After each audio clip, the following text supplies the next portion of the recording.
इस गांव की महिलाओं ने कभी भी लाल रंग की स्ट्रॉबेरी नहीं खाई है, क्योंकि इस पूरे गांव के लोग लाल रंग से बहुत ही ज्यादा डरते हैं। और अगर इन लोगों को कोई पेड़ पौधा लाल रंग का दिख भी जाता है तो ये उसे तुरंत उखाड़कर जमीन में गाड़ देते हैं। इस गांव के लोग कभी भी इस गांव से बाहर नहीं जा सकते, क्योंकि इससे उनकी जान जा सकती है। असल में गांव के चारों तरफ एक जंगल है जिसमें बेहद खतरनाक दिखने वाले राक्षस रहते हैं। कई सालों पहले इस गांव के पूर्वजों ने राक्षसों के साथ एक समझौता किया, जिसमें शर्त ये थी कि राक्षस उस वक्त तक गांव के लोगों को कुछ नहीं कहेंगे जब तक कोई गांव वासी गांव से बाहर जंगल में अपना कदम ना रखते। पर अब लूकस नाम का ये मेंटल लड़का जंगल के अंदर जाकर लाल रंग के फल ले आया था, जिससे राक्षसों और इंसानों के बीच समझौता टूट चुका था। इसी रात को एक लड़का अजीब सा शोर सुनता है और जब वो नीचे देखता है तो राक्षस गांव के अंदर आ चुका था, जिससे वो तुरंत बड़ा सा घंटा बजाकर सभी गांव वालों को जगाने लग जाता है। गांव वाले इस घंटे को सुनकर उस राक्षस से बचने के लिए छुपने लग जाते हैं। वहीं इस गांव में रहने वाली एक अंधी लड़की जिसका नाम ईवी है, वो राक्षस की दहाड़ सुनकर बहुत घबरा जाती है। राक्षस भी उसकी तरफ बढ़ रहा था। अब आगे इस कहानी में क्या क्या होता है, चलिए जानते हैं दोस्तों। तो कहानी की शुरुआत 19वीं शताब्दी से होती है, जहाँ पर हमें एक विलेज को दिखाया जाता है जिसका नाम पेंसिल्वेनिया है। हालांकि इस गांव में हर तरह की खुशहाली है, लेकिन इस गांव से कभी कोई बाहर नहीं जा सकता। इस गांव के चारों तरफ बड़ी बड़ी दीवारें हैं। साथ ही यहाँ पर एक वॉच टावर भी है, जहाँ पर हमेशा कोई न कोई पहरा देता रहता है। दरअसल ये गांव जंगल के बीचों बीच था, इसलिए इन गांव वालों का दूसरे किसी भी गांव से कोई भी कांटेक्ट नहीं होता है। और जो लोग इस गांव के अंदर रहते हैं वो कभी भी बाहर नहीं जाते हैं। यहाँ पर किसी तरह के कोई पैसे नहीं चलते। यहाँ सब एक दूसरे का सम्मान करते हैं और साथ ही यहाँ पर कोई किसी से भी शादी कर सकता है। लेकिन शादी का एक रूल होता है कि कोई भी किसी को पसंद करता है तो वो कभी उसका हाथ नहीं पकड़ता जब तक कि उसकी शादी नहीं हो जाती। खैर, अब यहाँ पर जो सीनियर लोग रहते हैं उन्हें एल्डर्स कहा जाता है। उन एल्डर्स में से एक एल्डर के बेटे की किसी बीमारी की वजह से मौत हो जाती है। दरअसल इस गांव में किसी भी तरह की अच्छी मेडिकल फैसिलिटी नहीं है, इसलिए किसी भी तरह की बीमारी का इलाज करना यहाँ पर पूरी तरह नामुमकिन है। अगली सुबह दिखाया जाता है कि सब एक साथ बैठकर खाना खा रहे होते हैं और तभी जंगल में अजीब अजीब सी आवाजें आना शुरू हो जाती हैं, जिसे सुनकर सब लोग घबरा जाते हैं। लेकिन यहाँ पर एक लड़का होता है जिसकी दिमागी हालत ठीक नहीं है, जिसका नाम नोहा है। वो हंसने लगता है, लेकिन उसे कोई भी परेशान नहीं करता है और कोई उसका मजाक नहीं उड़ाता है, क्योंकि इस गांव में रहने वाले सब लोग एक दूसरे से बहुत प्यार करते हैं और एक दूसरे का साथ देते हैं। वहीं दूसरी तरफ दिखाया जाता है कि गांव में एक जानवर की डेड बॉडी मिलती है, जिसके बाद इस गांव के सभी एल्डर्स एक मीटिंग रखते हैं जिसमें वो डिस्कस करते हैं कि आखिर उस जानवर को किसने मारा होगा। तभी गांव का नौजवान लड़का लूसियस वहां पर आ जाता है और सभी एल्डर्स से विनती करता है कि मैं इस गाँव से बाहर जाना चाहता हूँ ताकि मैं मेडिकल फैसिलिटी को यहाँ तक ला सकूँ। हमारे आस पास जरूर दूसरे गाँव होंगे। हमारे एक साथी की अभी अभी बीमारी की वजह से मौत हो गई है। अगर हमारे पास मेडिकल फैसिलिटी होती तो हम उसे बचा सकते थे। पर लूसियस की इस रिक्वेस्ट को पूरी तरह से मना कर दिया जाता है। लूसियस की रिक्वेस्ट को मना करने का कारण ये था कि यहाँ गांव के आसपास जंगल में जितने भी क्रीचर्स थे वो पहले गांव पर आकर हमला किया करते थे, लेकिन एल्डर्स ने उनके साथ एक समझौता किया था, जिस समझौते के मुताबिक इस गाँव से कोई भी कभी भी बाहर नहीं जाएगा। और एल्डर्स इस समझौते को नहीं तोड़ना चाहते थे, क्योंकि अगर उन्होंने ऐसा किया तो वो क्रीचर्स गाँव में आकर एक बार फिर से इन लोगों के ऊपर हमला करेंगे। क्रीचर्स से समझौता सिर्फ यहाँ के एल्डर्स ने किया होता है और उन्होंने उन्हें देखा होता है, जबकि नई जनरेशन ने उन्हें नहीं देखा था। लेकिन नई जनरेशन को जंगल से उनकी आवाज आती रहती है और कई बार उन्हें बहुत सारे निशान भी मिलते हैं, इसलिए वो जानते थे कि जंगल के आसपास क्रीचर्स रहते हैं और लूसियस उन क्रीचर्स से नहीं डरता था, इसलिए वो जंगल में जाना चाहता है। पर उसे इस बात की इजाजत नहीं होती है। इसी गांव में एक लड़की रहती है जिसका नाम ईवी है। ईवी देख नहीं सकती और उसकी सेंसेस और उसका दिमाग बहुत तेज होता है। वो नोआ के साथ लूसियस के पास जाती है और लूसियस से कहती है कि मैं जानती हूँ कि तुम मेरा हाथ क्यों नहीं पकड़ते हो, क्योंकि तुम मुझसे प्यार करते हो। और ये बात सच होती है कि लूसियस ईवी से प्यार करता है। लूसियस के पास नोहा भी होता है जिसकी दिमागी हालत खराब है। यहाँ लूसियस देखता है कि नोहा के हाथ में वो लाल रंग का फ्रूट है जो जंगल में पाया जाता है। इस गांव के अंदर कभी भी लाल रंग नहीं लाया जाता था, चाहे वो लाल रंग का कपड़ा हो या लाल रंग का कोई फूल या फ्रूट। साथ ही जब भी गांव में कोई लाल रंग देखा जाता है तो उसे जमीन में दफन कर दिया जाता है। खैर, अब लूसियस समझ जाता है कि नोहा जंगल के अंदर गया था और क्रीचर्स ने उसे कुछ नहीं किया, इसलिए एक बार फिर से वो एल्डर्स के पास जाता है और उनसे कहता है कि नोहा के हाथ में वो लाल रंग का फ्रूट था जो सिर्फ जंगल के अंदर पाया जाता है। इसका मतलब वो जंगल में गया था और उसकी मासूमियत की वजह से क्रीचर्स ने उसे कुछ भी नहीं किया। और मैं भी क्रीचर्स से नहीं डरता हूँ, इसलिए मैं दूसरे गाँव में जाकर मेडिकल फैसिलिटी को यहाँ तक लाना चाहता हूँ, जिसके लिए मुझे इसकी इजाजत दे दी जाए। लेकिन एक बार फिर से एल्डर्स उसे मना कर देते हैं। अब लूसियस के दिमाग में सिर्फ एक ही बात चल रही होती है कि वो किसी भी तरह से इस गांव से बाहर जाकर मेडिकल फैसिलिटी को गांव तक लेकर आएगा।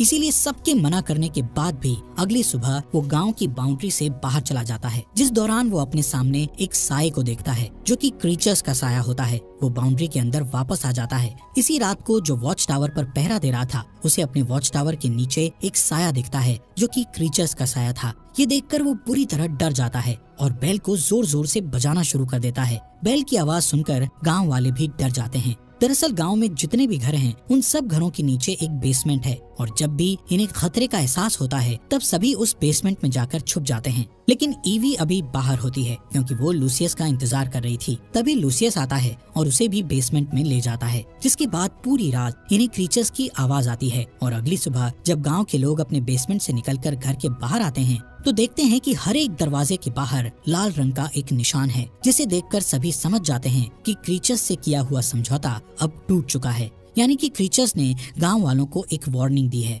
इसके बाद पूरे गांव की मीटिंग होती है जहां पर सभी एल्डर्स परेशान होते हैं कि ऐसा कैसे हो सकता है। तब लूसियस कहता है कि मैं गांव की बाउंड्री से बाहर गया था और मैंने वहां पर एक क्रीचर को देखा, इसलिए कल रात को क्रीचर्स हमारे गाँव के अंदर आए। यहाँ सब जानते हैं कि लूसियस के इरादे गांव के लिए अच्छे हैं, इसलिए उसे माफ कर दिया जाता है और समझाया जाता है कि आज के बाद वो कभी भी गांव की बाउंड्री से बाहर नहीं जाएगा। वहीं ईवी की बहन की शादी होती है, जिस वजह से पूरा गांव खुश होता है। शादी के बाद जब लोग अपने अपने घरों में वापस जाते हैं तो देखते हैं कि उनके घरों के बाहर किसी ने मरे हुए जानवर को लटका रखा है। जानवरों की बॉडी देखकर सब लोग एक बार फिर से डर जाते हैं। सबको डर लगता है कि क्रीचर्स आज भी गाँव में आएंगे, इसलिए लूसियस फिर से ईवी के घर जाता है जहां वो दोनों एक साथ बैठते हैं और तय करते हैं कि जल्द ही दोनों शादी कर लेंगे। अगली सुबह पता चलता है कि नोआ, जिसकी दिमागी हालत अच्छी नहीं है, उसे बहुत गुस्सा आता है क्योंकि बचपन से वो ईवी को पसंद करता था। इस वजह से अब उसके दिल में बदले की भावना जाग उठती है, जिसके चलते नोआ लूसियस को चाकू से जख्मी कर देता है। लूसियस की हालत बहुत ज्यादा खराब हो जाती है, साथ ही उसके बचने के चांसेस बहुत कम होते हैं क्योंकि इस गाँव में मेडिकल फैसिलिटीज नहीं है। इसके बाद नोआ को एक रूम में बंद कर दिया जाता है। ये एक ऐसा रूम होता है जिसमें कभी भी किसी को भी सजा के तौर पर बंद किया जाता है। अब नोआ इस रूम में बंद होता है क्योंकि वो कोई न कोई गलत काम करता रहता था। ईवी को जब पता चलता है कि नोआ ने लूसियस को चाकू से जख्मी कर दिया है तो वो बहुत दुखी हो जाती है। यहाँ ईवी के पिता एडवर्ड, जो कि गांव के एल्डर्स में से एक एल्डर हैं, वो अपनी बेटी से कहते हैं कि जब तुम्हारी आंखों की रोशनी चली गई थी तब भी मैं कुछ नहीं कर पाया था और अब मैं चाहता हूँ कि मैं जंगल में जाऊँ। लेकिन एडवर्ड की वाइफ उसे जाने से मना कर देती है और कहती है कि हम सब ने एक वादा किया था और हम उस वादे को नहीं तोड़ सकते। और अब ईवी भी तय कर लेती है कि वो इस जंगल को पार करके दूसरे टाउन में जाकर मेडिकल फैसिलिटी को यहाँ पर ला कर रहेगी। उसके पिता एडवर्ड भी उसका साथ देते हैं और गांव के सभी एल्डर्स के खिलाफ जाकर उसे परमिशन दे देते हैं। पर इससे पहले कि वो अपने सफर पर निकलती कि तभी एडवर्ड उसे खास खुफिया कमरे के और बहुत सारे ऐसे राज बताते हैं जो कि आज से पहले कभी किसी को नहीं बताए गए थे। और अब ईवी के साथ गांव के 2 और लड़कों को भेजा जाता है। वो दोनों के दोनों अपने सफर में बहुत ज्यादा डरे हुए होते हैं, लेकिन ईवी पूरी तरह से निडर होती है। उसके चेहरे पर उसके मन में किसी तरह का कोई डर नहीं होता है। दरअसल जब उसके पिता एडवर्ड उसे खुफिया कमरे में ले गए थे तो उन्होंने उसे इस गांव का राज बताया था। उन्होंने कहा था कि यहाँ पर कोई भी क्रीचर्स नहीं है। दरअसल गांव में जितने भी क्रीचर्स को देखा जाता है वो एल्डर्स में से कुछ लोग होते हैं जो कि क्रीचर्स की तरह कॉस्ट्यूम पहनकर जंगलों में जाते हैं,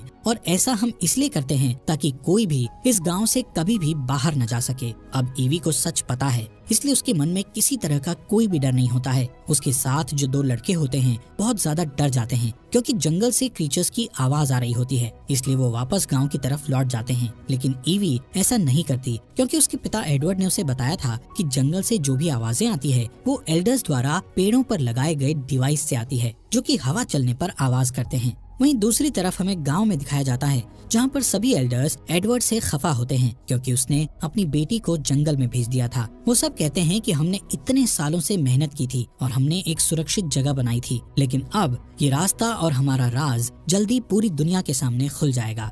जिस पर एडवर्ड कहते हैं कि ऐसा कुछ भी नहीं होगा, मैंने अपनी बेटी ईवी को सब कुछ समझा दिया है। वहीं ईवी को दिखाया जाता है जो कि जंगल में आगे बढ़ रही होती है। तभी वो एक बहुत बड़े गड्ढे में गिर जाती है, पर किसी तरह वो उस गड्ढे से बाहर आ जाती है, जिस दौरान उसे क्रीचर्स की आवाज आना शुरू हो जाती है। हालांकि उसके पिता ने बताया था कि जंगल में कोई भी क्रीचर्स नहीं हैं, लेकिन गांव में ऐसी भी कहानियां प्रचलित थी जिसके अनुसार बहुत पहले क्रीचर्स होते थे और वो इंसान की नकल किया करते थे। जिसके बाद ईवी एक लकड़ी तोड़ती है, तब उसे सामने से भी लकड़ी तोड़ने की आवाज आती है। इसके बाद वो एक पत्थर फेंकती है, तब सामने से भी कोई पत्थर फेंकता है, जिसके बाद वो समझ जाती है कि क्रीचर्स सच में उसके सामने हैं। इसलिए वो डर कर भागने लगती है और तभी हमें उस क्रीचर को दिखाया जाता है जो उसका पीछा कर रहा होता है। ईवी की सेंसेस बहुत ज्यादा एक्टिव होती है, इसलिए वो उससे बचकर भाग रही होती है और जिस गड्ढे के अंदर कुछ देर पहले वो गिरने वाली थी, वो उसी गड्ढे के सामने खड़ी हो जाती है। साथ ही उसे पता है कि उसके पीछे क्रीचर्स आ रहे हैं। इससे पहले कि क्रीचर उसे पकड़ता, वो सामने से हट जाती है और वो क्रीचर गड्ढे के अंदर गिर जाता है। वहीं दूसरी तरफ गांव में दिखाया जाता है जहां पर सभी एल्डर्स उसी सीक्रेट रूम में जाते हैं जहां पर नोआ को कैद करके रखा गया था, लेकिन वहां पर नोआ नहीं होता है और वहां पर एक खुफिया रास्ता होता है। यहाँ पर कुछ सामान के साथ जानवरों की खाल भी होती है, यानी कि गाँव में जितने भी जानवरों को मारा जा रहा था वो एल्डर्स नहीं मार रहे थे बल्कि नोआ मार रहा था, जिससे एल्डर्स भी परेशान थे। यहाँ पर हमें पता चलता है कि नोआ का दिमागी संतुलन ठीक नहीं है, लेकिन वो दिमाग से बहुत ही शार्प है और उसे वो कॉस्ट्यूम मिल गई थी जिसे पहनकर एल्डर्स जंगल में घुमा करते थे। यानी कि उसके पास वैसा ही कॉस्ट्यूम था जिसे पहनकर वो भी जंगल में एल्डर्स की तरह घूमता था। इससे पता चलता है कि उसे एल्डर्स का राज पता चल गया था, इसलिए वो कभी भी किसी भी वक्त जंगल में चला जाता था। असल में जिस तरह से सभी एल्डर्स यहाँ पर रहने वालों के दिमाग से खेल रहे थे, उसी तरह नोआ भी उन सब एल्डर्स के दिमाग से खेल रहा था। लेकिन वो ईवी से प्यार करता था, इसलिए जब उसे पता चला कि लूसियस ईवी से शादी करने वाला है तो वो अपना आपा खो बैठा और उसने उसे मारने की कोशिश की, जिस वजह से लूसियस बहुत बुरी तरह से जख्मी हो गया। खैर, जंगल में जो क्रीचर्स ईवी के पीछे थे, जो गड्ढे में गिर गया था, वो कोई और नहीं बल्कि नोआ होता है जो कि अब मर चुका था। यहाँ ईवी अपने सफर पर आगे बढ़ जाती है। उसके पिता एडवर्ड ने उसे खुफिया रास्ता बताया था। अब ईवी रास्ते पर चलते हुए एक ऊंची दीवार को पार करती है जहाँ पर हम सड़क देखते हैं। तभी वहाँ एक गाड़ी आती है जिससे पुलिस वाला नीचे उतरता है। यहाँ पर हमें पता चलता है कि ये 19th सेंचुरी नहीं बल्कि 24th सेंचुरी है, यानी कि ये हमारा वक्त था। यहाँ पुलिस वाला ईवी को देखकर हैरान होता है क्योंकि दीवार के दूसरी तरफ जो एरिया है उसे एनिमल सेंचुरी कहा जाता है, जहाँ पर कभी कोई नहीं जाता था और ना ही इसके ऊपर कभी कोई प्लेन उड़ता था, क्योंकि ये प्लेन का रूट नहीं होता है। इसलिए गाँव वालों को कभी पता नहीं चला कि वो वक्त से बहुत पीछे जी रहे हैं।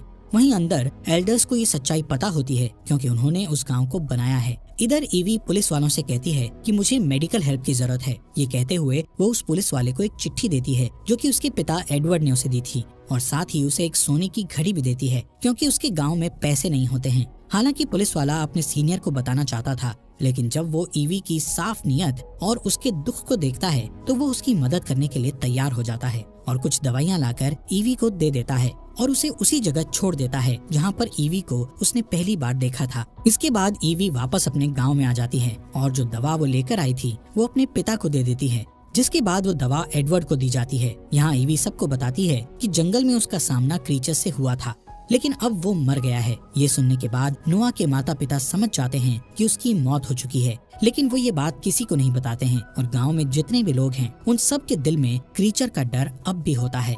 अब सवाल ये उठता है कि एल्डर्स ने इन क्रीचर्स को बनाया ही क्यों?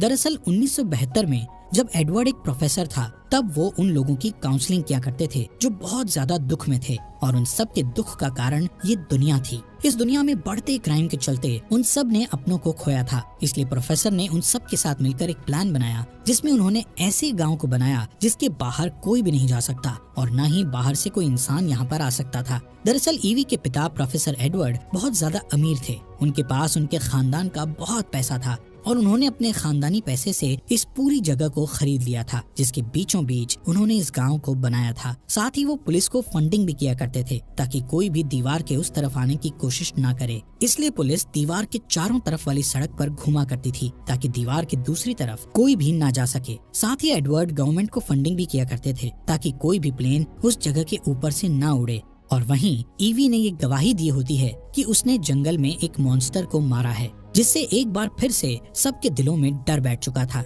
यानी कि इनका राज अभी भी राज ही रहेगा और गांव में जितने भी लोग हैं उन सबको एक पुराने तौर तरीकों वाली यानी कि 200 साल पुरानी जिंदगी को जीना होगा।